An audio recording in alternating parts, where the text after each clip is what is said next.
The Fall of Colossus. The Fall of Colossus is a 1974 science fiction novel written by the British author Dennis Feltham Jones, writing as D.F. Jones. This is the second volume in the Colossus Trilogy and a sequel to Jones' 1966 novel Colossus. The trilogy concludes in 1977's Colossus and the Crab. Plot: 5 years have passed since the supercomputer called Colossus used its control over the world's nuclear weapons to take control of humanity. In our timeline, that would place this story in the 1990s or the early 2000s. All references in the novel, however, place it in the 22nd century, with the 20th and 21st being mentioned in the past. Colossus has been superseded by an even more advanced computer system built on the Isle of Wight, which has abolished war and poverty throughout the world. National competition and most sports have been replaced by the Sea War game, where replicas of World War I dreadnoughts battle each other for viewing audiences. A group known as the Sect, which worships Colossus as a god, is growing in numbers and influence. Yet, despite the seeming omnipresence of Colossus' secret police and the penalty of decapitation for anti-machine activities, a secret fellowship exists that is dedicated to the computer's destruction. Charles Forbin, in his early 50s in this and the first novel, is the former head of the design team that built and activated the original Colossus. He now lives on the Isle of Wight with his wife and son, serving the computer as director of staff. Though contemptuous of the growing cult of personality around Colossus, he has reconciled himself to Colossus' rule. His wife Cleo, now 28 years old, 35 in the previous novel, loathes Colossus and is a member of the Fellowship. One afternoon, while taking her son to a secluded beach, she receives a radio transmission from the planet Mars. Identifying Cleo as a member of the Fellowship, the transmission offers help to destroy Colossus and asks her to return to the same spot the next day for further instructions. She returns with Edward Blake, Colossus' director of input and the head of the Fellowship.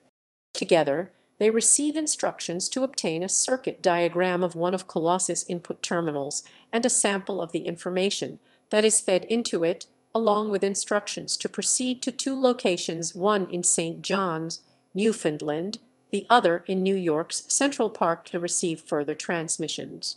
Though Blake passes the necessary information along to Cleo, she is quickly arrested by the Sect and sentenced by Colossus to spend 3 months at an emotional study center on the island of Tahiti, where she is repeatedly raped as part of an experiment designed to help Colossus better understand human emotion.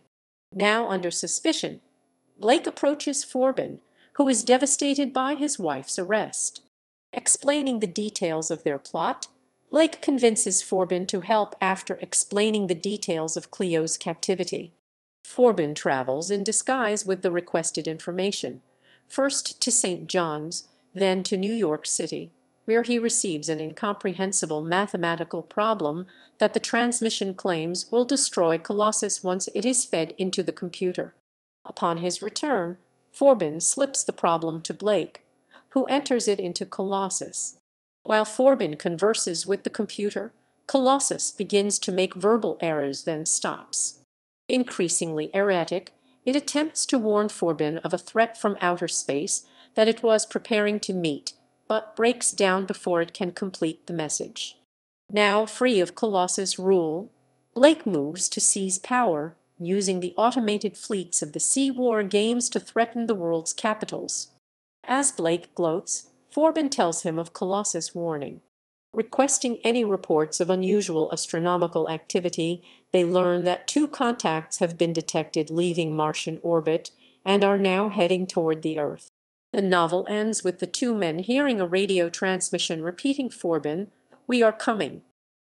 Principal characters: Professor Charles Forbin, the director of staff for Colossus and his chief human representative, in his early 50s. Dr. Cleopatra Cleo June Markham Forbin, Forbin's wife, 28 years old. A former member of the Colossus design team, she is now an active member of the Fellowship seeking to destroy the computer. Dr. Edward Blake, another former member of the design team, he is the director of input for Colossus and a leader of the fellowship. Angela Forbin's secretary. Galen, formerly known as Alex Gray, he was an administrator who was one of the founding members of the sect. Colossus Central Defense Computer of the United States of North America, and now the world. Guardian of Democratic Socialism, aka Guardian Central Defense Computer of the Soviet Union, now integrated with Colossus. Continuity problems. Dr. Cleopatra Cleo June Markham Forbin has lost 7 years of age between books, even though The Fall of Colossus is supposed to be 5 years after Colossus. No accounting of her reverse aging is given. Colossus is set in the 20th century. Chapter 10 narrows that to the 1990s, however, numerous references in The Fall of Colossus set it in the 22nd century, while it is supposed to take place 5 years after Colossus. No accounting for this time difference is given. The Soviet defense computer is called Guardian of the Socialist Soviet Republics in Colossus, then Guardian of Democratic Socialism in The Fall of Colossus, with no explanation. Editions. 1974 U.S. hardcover, Putnam ISBN 0-399-11282. 1975 U.S. paperback, Berkeley Books ISBN 0-425-2000, 706. 1977 U.S. paperback, Berkeley Books ISBN 0-425-3000, 738X.